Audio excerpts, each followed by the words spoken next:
नमस्कार एवरीवन, बहुत बहुत स्वागत है हमारे यूट्यूब चैनल पे। आशा करता हूँ सब अच्छे होंगे। सो फाइनली मैंने एक चीज बताया था मार्केट में कल का ट्रेड देखा होगा कि बेरिश टू बुलिश पोजीशन बना रहा है, लेकिन एक मार्केट का जो ट्रेंड था वो बुलिश था। मार्केट एक प्रकार से कल गया था, जैसे मैंने एक चीज बताया था कि मार्केट जहां से ओपन होता है और वहीं पे आके जब खत्म होता है तो वहां से एक ट्विस्ट होता है मार्केट में।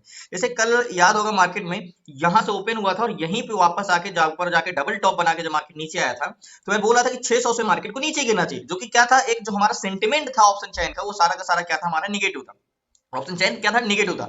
लेकिन नेगेटिव होने की वजह से जब मैंने पुट साइड का ट्रेड लिया तो उसमें सेंटीमेंट चेंज होने लगा। इसीलिए बेहतर है कि देखो, मार्केट अगर आप इंडेक्स में ट्रेड कर रहे हो तो पहली बात तो कई स्टॉकों का समूह है, उसमें डाटा कब कब चेंज होता है ये बहुत इंपॉर्टेंट करता है। और रीजन बस इसीलिए मैंने पॉजिटिव साइड का ट्रेड नहीं लिया, क्योंकि component is the most important. Component he market पे निर्भर होता है कि वो इंडेक्स कैसे चलेगा। क्योंकि आपके मन में एक क्वेश्चन आता होगा कि बहुत से लोगों के मन में कि निफ्टी बैंक आप डाउन है इसलिए बैंकिंग से स्टॉक डाउन है। नहीं, ऐसा नहीं है। कंपोनेंट से मिलकर इंडेक्स बनता है, इंडेक्स से मिलकर कंपोनेंट नहीं बनता है। अगर वो कोई स्टॉक गिर रहा है तो उसका खुद का कुछ प्रॉब्लम्स है, वो इंडेक्स की वजह से नहीं गिरेगा। आप कभी निफ्टी बैंक को देख के स्टॉक में ट्रेड नहीं कर सकते, स्टॉक को देख के निफ्टी बैंक में ट्रेड कर सकते। ये चीजें मैं कई बार आपको समझाया, लेकिन कुछ लोगों को माइंडसेट होता है कि सोचते कि नहीं ये तो निफ्टी बैंक गिर रहा है इसलिए सारे स्टॉक गिरे। नहीं, वो स्टॉक गिरे इसलिए निफ्टी बैंक गिर रहा है। आज के मार्केट के हिसाब से देखे तो कल क्लोजिंग करीब हुई थी मार्केट में 43,563 के आसपास, और मार्केट में आज ओपन हुआ 43,795। तो आप समझ सकते हो कि करीब करीब करीब करीब 200 पॉइंट, 250 पॉइंट मार्केट ऊपर हुआ है। और ऊपर होने के बाद मार्केट कंसोलिडेशन कर रहा है। मेन प्रकार से देखा जाए तो बहुत कोई खास मूवमेंट एक तरफा नहीं आया है। यहाँ पे दिख रहा होगा आपको, कोई एक तरफा मूवमेंट नहीं, खुला है नीचे ऊपर, लोअर हाई को टेस्ट किया फिर नीचे। अब यहाँ पे डबल बॉटम बना के क्या मार्केट ऊपर जाएगा? प्राइस एक्शन मैंने क्या बोला, वो वे है आपके चलने का, वो रास्ता है, ना कि डायरेक्शन दिखाता है। डायरेक्शन आपका डाटा तय करता है, और डाटा आपका कौन है? Buyer and seller. मैं कई बार बताया मार्केट में सेलर और बायर ही सिर्फ होते हैं। सेलर कौन होते हैं? दो तरीके के होते हैं, call seller and put seller. Call seller market में रेजिस्टेंस क्रिएट करते हैं, पुट सेलर मार्केट में सपोर्ट क्रिएट करते हैं। लास्ट तक बने रहिए प्लीज, नए चैनल को सब्सक्राइब कर लीजिएगा। एक व्यू, एक डायरेक्शन, कैसे हमें ट्रेड करना है, कैसे एंट्री करना है परफेक्टली में लास्ट तक बने रहिए। मैं आपको डायरेक्शन बताता हूँ कि सो फाइनली कई बार मैंने बताया है कि मार्केट को डायरेक्शन अगर आपको पता चल जाए तो 50% मार्केट में आपने सीख लिया, क्योंकि मेन तो डायरेक्शन है। एंट्री करना तो आप कभी भी सीख सकते हो। तो मैंने आपको एक बताया कि मार्केट को डायरेक्शन देता कौन है। एक सेलर होता है जो मार्केट को दूसरे ओर छोर को जाने से रोकता है, जो सेलर होते हैं, call seller and put seller. और मार्केट कौन होते हैं? बायर्स होते हैं, वो पैसेंजर होते हैं। एग्जैक्टली मार्केट एक बस की तरह है। और सेलर कौन है? Call seller and put seller. Call seller market को ऊपर जाने से रोकते हैं, पुट सेलर मार्केट को नीचे जाने से रोकते हैं। और बायर कौन है? इसमें पैसेंजर है। अब ये बात आपको होनी चाहिए कि बस वहीं जाना चाहेगी जहां पे पैसेंजर होंगे। तो मींस मेरा कहने का मतलब कि सबसे पहले हमें पीसीआर मैंने आपको कई बार बताया है कि पीसीआर हमारा ओवरऑल मार्केट का डाटा होता है, ना कि हम शॉर्ट टर्म इन्वेस्ट। पहली बात तो हमारा जो वीकली कॉन्टेक्ट होता है वो वीकली एक्सपायरी होता है, और हम ट्रेड लेते हैं 10 मिनट, 15 मिनट, 20 मिनट, ज्यादा ज्यादा मैक्सिमम इंट्राडे में आप आधा घंटा, 45 मिनट से ज्यादा नहीं लेते। लेकिन वो जो सेलर होते हैं वो वीकली कॉन्टेक्ट होता है। लेकिन एक समझने के लिए हम एक व्यू बनाते हैं। तो ऑप्शन चेन में आ जाओ, सबसे पहले इसको रिलोड करता हूं, फ्रेश डाटा मिलता है और पीसीआर निकालते हैं। पीसीआर क्या होता है? Put and call. पीसीआर ना कि बायर्स का सेंटीमेंट होता है, सिर्फ और सिर्फ सेलर का सेंटीमेंट होता है। मतलब हम ये देखेंगे कि मार्केट में आज रेजिस्टेंस पे ट्रेड करना बेहतर है या सपोर्ट पे ट्रेड करना बेहतर है। तो 32,91,862 ये कौन है? ये हमारे हैं पुट सेलर। 32,91,862, 32,91,862 ये कौन है? हमारे पुट सेलर। 32,91,862 पुट सेलर है। और ये क्या क्रिएट करते हैं? ये बस को नीचे जाने से रोकते हैं, सपोर्ट क्रिएट करते हैं। और कॉल सेलर कितने हैं? 51,60,511, 51,60,511। ये हमारे कौन है? Call seller. अब पुट सेलर सपोर्ट क्रिएट करते हैं, कॉल सेलर रेजिस्टेंस क्रिएट करते हैं, जो कि 51,60,511 कॉल सेलर है, 32,91,862 पुट सेलर। तो इनको दोनों को डिवाइड करके इक्वल करते हैं तो पीसीआर 0.63 का आया। 0.63 का पीसीआर का मतलब किसी रेजिस्टेंस पे जाके मार्केट में अगर कोई एक चीज है, आपके पास 10 क्वांटिटी है, लेकिन आपको एक एक क्वांटिटी हर पर्सन को बेचना है, ठीक है, बट खरीदने वाले 6 हैं, तो वही आपको पीसीआर आया है कि भाई बेचने क्वांटिटी तो 10 है लेकिन खरीदने वाले क्या है? सिर्फ 6 है। तो मतलब आपका प्रोडक्ट का डिमांड घटेगा ना, क्योंकि 0.63 का पीसीआर आया, यानी नेगेटिव पीसीआर आया है, ठीक है। तो पीसीआर नेगेटिव है तो इसे हमें जाके रेजिस्टेंस पे एक जाके सेलिंग करना चाहिए। ये हमने रूल में सीखा कि चेंज इन पीसीआर। पीसीआर हमारा ये बताता है 0.75 के नीचे रहे तो सेल ऑन लोअर हाई के जोन में, क्योंकि इतना मार्केट में डिमांड रहेगा नीचे का कि शायद आपको एक रेजिस्टेंस भी ना मिल पाए। वो तो रेजिस्टेंस मिलेगा कि नहीं मिलेगा ये तो समय बताएगा। अब एक चीज और है, आप तो देख लिया कि 0.63 का पीसीआर है। अब एक चीज आप ये बताओ, मार्केट में हो सकता है जब मार्केट ओपन हुआ तो क्या पता रहा हो, शायद 0.50 रहा हो, शायद एक घंटे से मार्केट पीसीआर बढ़ रहा हो। हमें देखने में तो नजर में आ रहा है यार 63 या पीसीआर नेगेटिव है, मैं मानता हूँ नेगेटिव है, लेकिन क्या पता मार्केट आज सुबह से पीसीआर बढ़ ही रहा हो। तो इसको जानने के लिए निफ्टी ट्रेडर में जाते हैं। निफ्टी ट्रेडर में आप जब ऑप्शन ग्रीक्स में जाते हैं तो ऑप्शन ग्रीक्स में आपको एक ग्राफ दिखता है। यहाँ पे पीसीआर 0.86 है। आई थिंक मैंने कुछ मिस्टेक किया है, जस्ट 1 मिनट, सॉरी, ये निफ्टी का है, बैंक निफ्टी का हम देखते हैं। हमने निफ्टी 50 का देख रहे थे, तो जो एक ग्राफ है 63 का पीसीआर भी आपको दिख रहा है। तो मार्केट जब ओपन हुआ तो 64 का पीसीआर था, फिर पीसीआर बढ़ा 70 तक गया, 70 से पीसीआर घट के 63। यानी मार्केट में अगर देखा जाए तो मार्केट ओपन कहाँ हुआ था पीसीआर 64 पे। तो अगर एक चीज ये बहुत महत्वपूर्ण करता है कि यानी जब मार्केट ओपन हुआ तो 64 का पीसीआर था, ठीक है, 64 का। अभी प्रेजेंट टाइम में ऊपर जाके घट के कहां पे आ गया, 63 का, यानी सुबह से थोड़ा सा माइनस में गया पीसीआर। तो ये चीजें होती है। अब हमें ट्रेड करना है। ट्रेड करने के लिए हमें सबसे एक इंपॉर्टेंट जोन होता है हॉरिजॉन्टल जोन। हॉरिजॉन्टल जोन हम किसी भी बस स्टॉप को पकड़ सकते हैं जो कि हमारा होता है 700 का जोन। तो 43,700 का जोन हम पकड़ सकते हैं, बिल्कुल पकड़ सकते हैं। 44,307 एग्जैक्टली 43,700। तो 43,000 का हमने जो जोन पकड़ा एग्जैक्टली ये 43,700 का, ठीक है। अब ये मैंने इसको थोड़ा सा हाईलाइट करता हूं, इसको मैं क्यों कहा कि ये हॉरिजॉन्टल जोन है। देखो अब मार्केट यहां से ऊपर जाएगा या नीचे जाएगी, यानी ये बस है। अब यहां से ये ऊपर जाएगी या नीचे जाएगी, ये कौन तय करेगा, डाटा तय करेगा। एंट्री कहां करेंगे, प्राइस एक्शन के हिसाब से करेंगे। तो एग्जैक्टली ऑप्शन चयन में आ जाओ। तो 43,700 के जोन पे 3,91,839 ये कौन है, कॉल सेलर। अब कॉल सेलर कौन होते हैं बार बार बताने की तो जरूरत है नहीं, आप अच्छे से जानते हो कि कॉल सेलर मार्केट में रेजिस्टेंस क्रिएट करते हैं, ये है कॉल सेलर। और ये इनका कहना है कि मार्केट 43,700 से ऊपर नहीं जाना चाहिए, जो कि है 3,91,839। ओके, ये सिर्फ बस को ऊपर जाने से रोकते हैं, ठीक है, एग्जैक्टली रोज बताता हूँ आपको। अब ऑप्शन चैन में आते हैं 43,700 पे 2,62,185 ये है हमारे पुट सेलर, जो बोले मार्केट यहाँ से नीचे नहीं जाएगी, यानी ये बस ऊपर नहीं जाएगी। तो अगर मैं आपको बता दूं एग्जैक्टली एक बस है, ठीक है, ये बस है। अब इसको नीचे से रोकने वाले कितने हैं, नीचे से रोकने वाले 2,62,000 है, ठीक है, कितने 2,62,000। और ऊपर जाने से रोकने वाले कितने हैं, 3,91,000, यानी करीब करीब करीब करीब कितने, 4 लाख के आसपास। तो आपके मन में क्वेश्चन आएगा कि भाई नहीं, मजबूत कौन है, मजबूत कॉल सेलर, यानी 43,700 से मार्केट गिरना चाहिए क्योंकि रेजिस्टेंस मजबूत है मार्केट में। 43,700 पे कॉल सेलर कितने, 3,91,839 है। बट एक चीज ये भी, अब इस बस में पैसेंजर देखना है, ये मार्केट खुद किधर, ये तो रोक रहे हैं। इनका कहना है भाई मार्केट 43,700 के नीचे नीचे रहे, ऊपर ना जाए बस। अब मार्केट खुद कहां जाना चाहता है, तो एग्जैक्टली वैल्यूम हमारा कहां है, 43,700 के जोन पे 23,95,613 ये हमारे हैं कॉल बायर्स, यानी मार्केट में जो पैसेंजर हैं जो ऊपर जाने के लिए बैठे हैं, ये हमारे कॉल बायर हैं। 43,700 के जोन पे कौन है, कॉल बायर, जिसे हम वैल्यूम बोलते हैं, जिसे हम एक प्रकार से एग्जाम्पल के तौर पे पैसेंजर बोलते हैं। ये है 23,95,613, इनका ये बस में बैठे हैं ऊपर जाने के लिए, मीन्स ऊपर नहीं मतलब ऊपर ट्रेवल करने के लिए, ना कि एकदम ऊपर समझिए।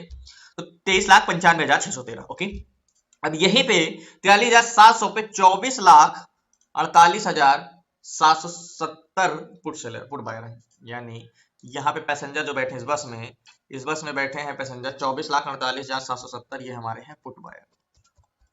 तो पैसेंजर कहाँ के ज्यादा है, नीचे जाने वाले या ऊपर जाने वाले। तो मैं आपको एक प्रकार से एग्जांपल दिखा दूं तो एग्जैक्टली ये आपको दिख रहा होगा, वो पैसेंजर है ऊपर जाने के लिए और ये पैसेंजर है नीचे जाने के लिए।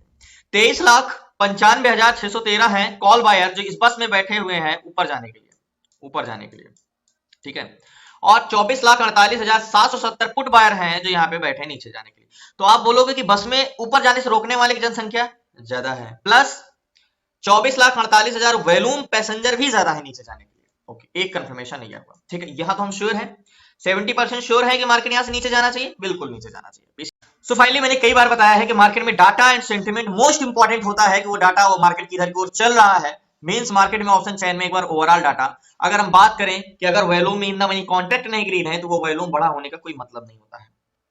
तो मार्केट में टोटल ओवरऑल वैल्यूम यानी ओवरऑल पैसेंजर किधर के हैं, तो 1,91,54,582 ये हमारे हैं पुट बायर, जो ओवरऑल वैल्यूम है, plus in the money contract भी ग्रीन है। ओके, और ओवरऑल वैल्यूम पुट बायर कितने, 1,81,00,000, कॉल बायर 1,91,00,000। लेकिन प्रेजेंट टाइम में अगर एक प्रकार से देख लिया जाए, क्या मुझे लगता है कि यहाँ पे डाटा चेंजेस होने चाहिए। अगर डाटा चेंज होता है तो हम व्यू बनाते हैं, प्लस उसके लिए हमें एक चीज और देखना है, लास्ट तक बने रहिए मैं आपको बताता हूँ। सो फाइनली कंपोनेंट की बात करें तो कंपोनेंट कितने स्टॉक से मिलकर बना है, यानी 12 स्टॉक से मिलकर निफ्टी बैंक बना है, एंड 12 स्टॉक में 6 पॉजिटिव एंड 6 नेगेटिव, यानी 50-50 है। कोई इधर से कह सकते हो कि हाँ एक चीज है कि भाई जो हाई वेटेज स्टॉक है, यानी high weightage means Nifty bank किस पे ज्यादा निर्भर है, वो ज्यादा निर्भर है ICI bank and HDFC bank, जो पॉजिटिव साइड है। और हो सकता है ये गैप अप की वजह से पॉजिटिव हो, तो 6 में से 6 positive and 6 negative. Bank Nifty Drager 58% है और कूलर कितने हैं 41%। तो आपको समझ रहा है 7 नेगेटिव 5 पॉजिटिव। तो मुझे निफ्टी बैंक में या तो नीचे ब्रेकआउट का इंतजार होना चाहिए, जिससे नेकलाइन हमारी ये हो सकती है, नेकलाइन नीचे की, या तो फिर वेट करते हैं, या तो अगर ऊपर जाना है मार्केट को तो एक डाटा चेंज, क्योंकि मार्केट में मैंने क्या बोला था, मैंने आपको एक क्लास में एक टॉपिक पढ़ाया है कि ट्राइंगल पैटर्न्स। ये हमारा क्या है, ट्राइंगल पैटर्न। ट्राइंगल पैटर्न में एक चीज ये होता है कि किधर का डाटा बढ़ा ये डिपेंड नहीं करता, किधर का डाटा चेंजेस हो रहे हैं ये डिपेंड करता है। ठीक है। तो इसका मतलब जो मैंने आपको ट्राइंगल पैटर्न पढ़ाया क्लास में, तो मैंने आपको एक टॉपिक पढ़ाया है कि किधर का ओआई बढ़ा है ये इंपॉर्टेंट नहीं होता, किधर का तेजी से ओआई बढ़ रहा है ये इंपॉर्टेंट करता है। मतलब अगर कॉल सेलर यहाँ पे है लेकिन प्रेजेंट टाइम में अभी मार्केट कंसोलिडेशन कर रहा है, अभी बढ़ा हुआ है, लेकिन कुछ देर बाद देखो ये 3,92,000 हुए हैं, यानी 1,000 बढ़े हैं, और ये 5 मिनट में 3,75,000 2,75,000 हो गए, यानी 5 मिनट के अंदर इधर सब 1,000 की बढ़ोतरी हुई और इधर 15,000 की बढ़ोतरी हो गई। वैल्यूम में देख रहे हो तो कॉल बायर तो बढ़ रहे हैं, कॉल बायर वैल्यूम में बहुत ज्यादा डिफरेंस नहीं है, मात्र डिफरेंस 24,48,000 और 23,95,000, यानी कहीं कहीं 45,000 का डिफरेंस है बस वैल्यूम में प्लस इन। और जब तक ये ग्रीन नहीं है बढ़े हुए वैल्यूम का कोई मतलब नहीं होता है। तो वेट करते हैं, देखते हैं कि कितना इंतजार करना पड़ता है। आपको एक चैनल दिख रहा है ट्राइंगल पैटर्न्स, और ट्राइंगल पैटर्न्स पे वेट करते हैं।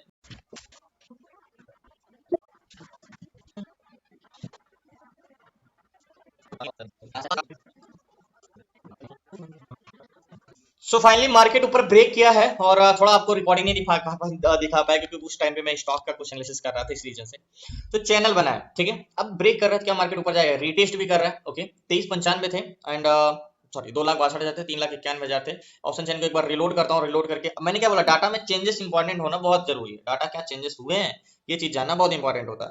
तो जस्ट 1 मिनट लास्ट तक बने रही, एक्जैक्टली 43,700 पे 2,73 और 4,3 है, यानी कुछ थोड़ा सा यहाँ पे मजबूत हुए हैं। वैल्यूम कितना है, 27,88,000 एंड 27,59,000 मात्र कह सकते हो एक प्रकार से यहाँ पे ध्यान दिया जाए तो कॉल्स। सो फाइनली एक चीज है, यहाँ पे छोटा सा ट्रेड ले सकते हैं कॉल साइड का मार्केट, क्योंकि यहाँ पे कॉल सेलर मजबूत हैं लेकिन पुट सेलर तेजी से बढ़ते जा रहे हैं, 2,73 हो चुके हैं। मैं मानता हूँ बहुत ज्यादा कॉल सेलर हैं एक प्रकार से देखा जाए तो, अगर अभी भी यहाँ पे बढ़ेगा तो बहुत मशक्कत करनी पड़ेगी। तो 4,3 है और 2,73 है, लेकिन वैल्यू में 1,66,000 और 27,88,000 और 27,60,000, यानी वैल्यू काफी। सो फाइनली मार्केट को मैंने बोला कि ठीक है ऊपर जाने तो जाने दो, हमारी एक नेक लाइन है, याद होगा ये मेरी नेक लाइन है, नेक लाइन के ऊपर कैंडल क्लोज देता है तो जाहिर सी बात है ट्रेड लेंगे, और कहाँ कैसे लगाना है ये आपको अच्छी तरीके से पता है। हॉरिजॉन्टल जोन और ऑप्शन चैन में मैंने बताया कि जब भी ट्राइंगल में फंसेगा मार्केट तो कहाँ पे डाटा बढ़ा ये इंपॉर्टेंट नहीं करता, किधर का डाटा बढ़ रहा है ये बहुत इंपॉर्टेंट करता है। तो जहां तक अभी है कि पुट सेलर मजबूत हो रहे थे, कॉल साइड का वैल्यूम इंक्रीज हो रहा है, यानी मार्केट बुलिश जा सकता है, और in the money contract bullish side का है ही है। तो 28,24,000 28,34,000 बहुत पहले क्या था, बहुत ज्यादा डिफरेंस, अब ज्यादा डिफरेंस नहीं है। तो आप यहाँ पे देख लो 4,08,000। सो फाइनली कैंडल्स क्लोज देने वाला है, कोई खास आज ट्रेड वैसे करना नहीं चाहिए मेरे हिसाब से, कोई फ्रेश डाटा मिल नहीं रहा है, लेकिन मैं एक रिस्क के उस पर ट्रेड ले रहा हूँ, और बहुत ओवर कॉन्फिडेंस या कॉन्फिडेंस नहीं कह सकते हो क्योंकि एक डाटा चेंजेस हो रहे हैं, सिर्फ उस पर कॉन्फिडेंस करके trade. So finally total 3 lot लिया है, 282 की बाइंग है, 86 चल रहा है एग्जैक्टली, और 282 की पॉइंट मार्केट में हमारी एंट्री है एग्जैक्टली, और 43,500 का सी लिया है। और मैंने आपको बताया है कि मार्केट एग्जैक्टली टारगेट पॉइंट क्या रहने वाला, टारगेट बहुत छोटा सा रहेगा, एग्जैक्टली टारगेट पॉइंट ये रहने वाला है मार्केट में, ये टारगेट रहने वाला है, और इंतजार करते हैं, देखते हैं कि टारगेट कितना जल्दी हिट होता है। सॉरी थोड़ा आपको शायद लाइव ना दिखा पाऊँ क्योंकि मेरा ट्रेडिंग और चल रहा है स्टॉक में, क्योंकि उसमें भी रिकॉर्डिंग आपको बताना होता है, तो शायद इस पे वेट करना और इंतजार करते हैं टारगेट हिट होने का। सो फाइनली थोड़ा सा और बचा हुआ है, और 665 666 चल रहा है। थोड़ा सा मैंने ट्रेड लेकर बहुत गलत किया, कायदे से ऐसे ट्रेड लेना नहीं चाहिए, और मैंने आपको बताया था कि मार्केट का सेंटिमेंट चेंज हो रहा है। जब भी मैंने आपको एक रूल पढ़ाया है कि जब भी मार्केट ट्राइंगल पे होगा, मार्केट यानी ट्राइंगल, जैसे triangle means descending triangle, ascending triangle, कभी ऐसे और कभी ऐसे भी बनता है, ठीक है। तो ऐसे सिचुएशन में कभी भी मार्केट किधर का डाटा बढ़ा ये इंपॉर्टेंट नहीं होता, क्योंकि उस समय कंसोलिडेशन जोन में होता है और उस समय डाटा चेंजेस होते रहते हैं, तो उस समय डाटा चेंज किधर का हो रहा है ये इंपॉर्टेंट करता है। तो वेट करते हैं, लास्ट तक बने रहिए, इंतजार करते हैं।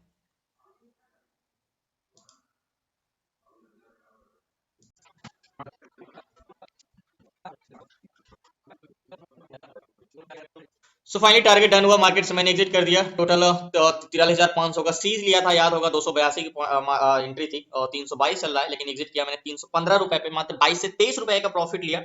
और आज मैं खुश नहीं हूँ इस ट्रेड से, बिल्कुल नहीं खुश हूँ, और ऐसे ट्रेड करना भी नहीं चाहिए जो मैंने ट्रेड लिया आज, और क्योंकि एक मार्केट का डायरेक्शन एक पहचान करना एक बहुत इंपॉर्टेंट है। आपको याद होगा मैंने एंट्री यहाँ पे किया है, लेकिन एक चीज ये है, मैंने आपको एक टॉपिक पढ़ाया है क्लास में बहुत इंपॉर्टेंट, कि देखो हम देखते हैं कि कॉल सेलर किधर का मजबूत है, पुट सेलर मजबूत है, इस हिसाब से ट्रेड लेते हैं। लेकिन मैंने कई बार आपको बताया जो ट्राइंगल जब बनेगा, जब वो मार्केट ब्रेक करने की कोशिश करेगा, वहां पे आपको नजर क्या रखनी, किधर का पुट सेलर यानी डिमांड बढ़ रहा है। डिमांड जब मार्केट ब्रेक कर रहा हो तो डिमांड किधर के बढ़ रहा है। मैंने जल्दबाजी नहीं की, याद होगा मैंने ब्रेकआउट इंतजार किया, नेक लाइन के ऊपर कैंडल्स क्लोज होने का इंतजार किया, कैंडल्स क्लोज हुई, मार्केट कंसोलिडेशन किया, फिर जाके टारगेट क्लोज, याद होगा मैंने candles close neck line breakout होने के बाद मैंने जाके ट्रेड लिया, टारगेट डन हुआ। तो बहुत बहुत धन्यवाद आप लोगों का, इसी तरह सीखना है, हर एक पॉइंट कैसे कंसल्टेशन में एंट्री करना चाहिए, मींस ब्रेकआउट कब होता है, साइडवेज मार्केट कब होता है। तो आप डिस्क्रिप्शन नंबर आप उसे व्हाट्सएप कर सकते हैं। बाकी कल मिलते हैं न्यू ट्रेड न्यू शेयर से। तब जय हिंद जय भारत। आज आई थिंक ज्यादा आपको समझ में नहीं आया होगा, क्योंकि सही लॉजिक मुझे भी काफी कॉन्फिडेंस नहीं आया ट्रेड करके, क्योंकि एक तरफा मार्केट का जो डाटा होता है जब ट्रेड करते हैं तो कॉन्फिडेंस बहुत हाई होता है, तब बहुत मजा आता है। ये प्रॉफिट हुआ लेकिन वो कॉन्फिडेंस नहीं आया आज,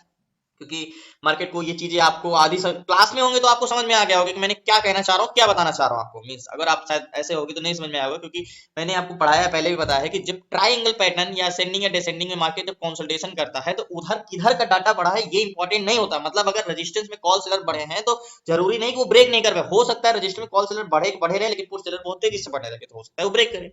तो मैंने भी इतना आसानी से ट्रेड नहीं लिया, बढ़ भी रहे थे, वैल्यूम बहुत तेजी से बढ़ रहा था, ओवरऑल वैल्यूम बढ़ा था, ऑप्शन चैन में इन द मनी कॉन्ट्रैक्ट भी ग्रीन में था, ये आपको दिख रहा होगा। ये सब देखते हुए मार्केट में मैंने जाके ट्रेड लिया, ब्रेकआउट हुआ, रिटेस्ट हुआ, रिजेक्शन हुआ।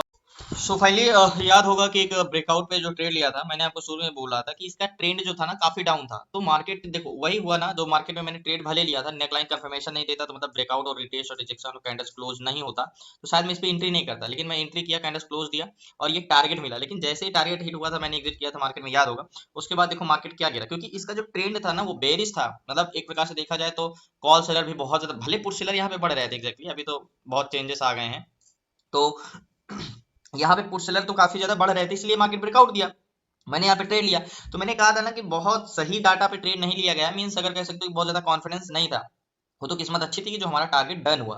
नहीं तो मार्केट का रिवर्सल कहीं से भी आ सकता था। ये चीज मैं शुरू को ही बताया था कि डाटा चेंज होता है जब हम किसी भी चैनल्स में जाके फंसते हैं, और जब वो मार्केट कंसोलिडेशन करता है तो उसपे सबसे ज्यादा ये चीज देखना होता है किधर का सेलर मजबूत है, ये इंपॉर्टेंट नहीं करता, किधर के सेलर बढ़ रहे हैं ये इंपॉर्टेंट करता है। तो जब ब्रेकआउट होने लगा तो सेलर पुट सेलर बढ़ने लगे और वॉल्यूम काफी तेजी से कॉल साइड का बढ़ा ही था।